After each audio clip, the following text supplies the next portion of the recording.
In Washington there was, and still is, great bitterness that Vietnam had defeated and humiliated the United States. Revenge became the policy. Off the record, officials spoke about bleeding Vietnam white on the battlefield of Cambodia. The Thai border camps became a media circus.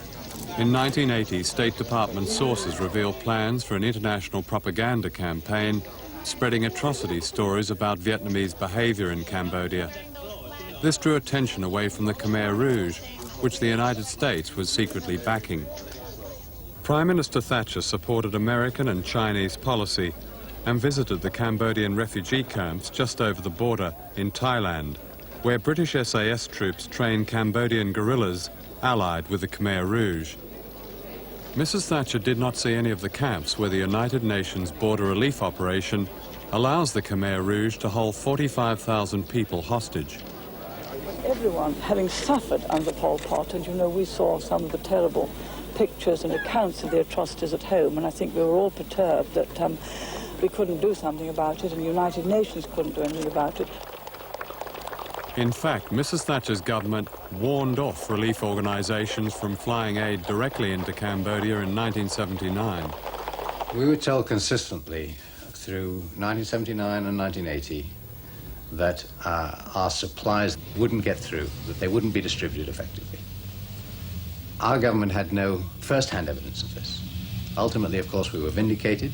The supplies not only were getting through then, they continue to get through now. But this was a distortion of what was happening.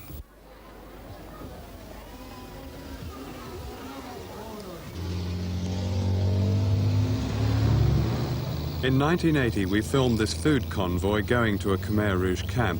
It is paid for by Western governments. The commander of the camp was called Nam Phan and was known to aid workers as the Butcher and Pol Pot's Himmler. The United States government wrote two American relief workers, Linda Mason and Roger Brown, insisted that the Khmer Rouge be fed. The United States preferred that the Khmer Rouge operation benefit from the credibility of an internationally known relief operation. The meaning of all this was clear, but it seldom made news.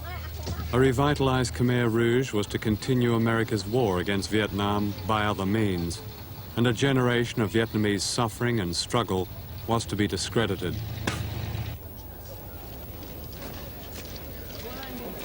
Today in Saigon lie young Vietnamese soldiers, the other victims of international cynicism.